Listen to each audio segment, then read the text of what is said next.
안녕하세요. 아빠 매너티입니다. 양자 컴퓨터 ETF QTUM 4분기 배당금과 주가를 정리해 보겠습니다. QTUM은 18년에 상장했고 최근 양자 컴퓨터가 열풍이 불면서 크게 이슈가 되고 있는 ETF입니다. 12월에만 2.5억 달러가 유입이 되어 역대 최대 월 자금 유입액을 기록했다고 합니다. 최근에 한국에도 키움증권에서 KOSF 미국 양자 컴퓨팅 ETF를 출시했다고 하네요. 국내 양자 컴퓨팅 ETF는 아이온큐가 29% 비중을 가지고 있고 그 밑으로 마벨, 한일, 엔비디아 등이 포함되어 있어요. 반면 QTUM은 양자 관련된 회사도 있지만 머신러닝 기업 등 다양한 기업에 투자를 하고 있습니다. QTUM 구성 종목을 보면 아이온큐에 30% 가깝게 비중을 둔 국내 ETF와는 다르게 제일 비중이 높은 리게티, D-Wave 퀀텀, 아이온큐를 다 합쳐도 10%가 안됩니다. 그만큼 많은 기업에 분산 투자되었다고 볼 수 있겠습니다. 4위가 미국 국채고 그 다음이 팔란티어네요.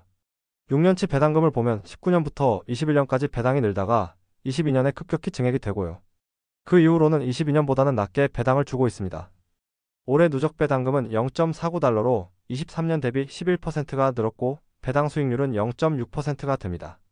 주가를 보면 21년에 코로나로 인한 유동성 증가로 주가가 상승하다가 22년에 경기 침체로 하락하고 23년에 반등을 줍니다.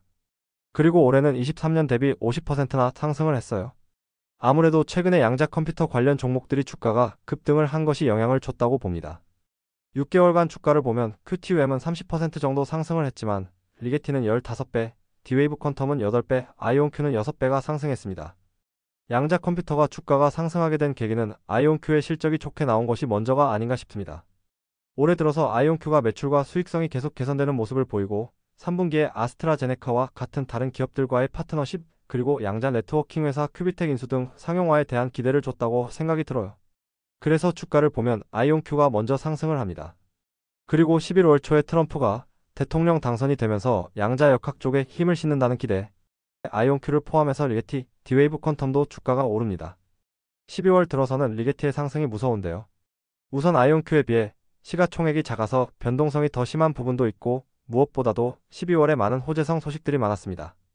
12월 중순쯤에 퀀텀 머신스와 AI를 통해 QPU 교정에 성공을 했다는 소식과 12월 말에 84큐비트의 앙카3 시스템을 출시했다는 소식이 나오면서 다른 기업들보다 높은 상승률을 보여줬어요. D-Wave 퀀텀도 이 시기에 많이 상승합니다.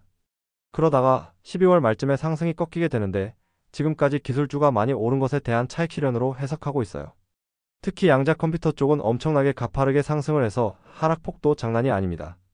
개인적으로는 주가가 많이 과열된 부분이 있다고 생각이 들고요. 여기서 트럼프 정부의 지원, 양자 컴퓨터에 관련된 호재 소식 등이 지속적으로 뒷받침되어야 많이 올라간 주가를 유지할 수 있을 것 같습니다. 지금 아이온큐 말고는 매출과 수익성이 좋지 않거든요. 그래서 신중히 생각해야 될 듯합니다. 오늘 준비한 내용은 여기까지고요. 시청해주셔서 감사합니다.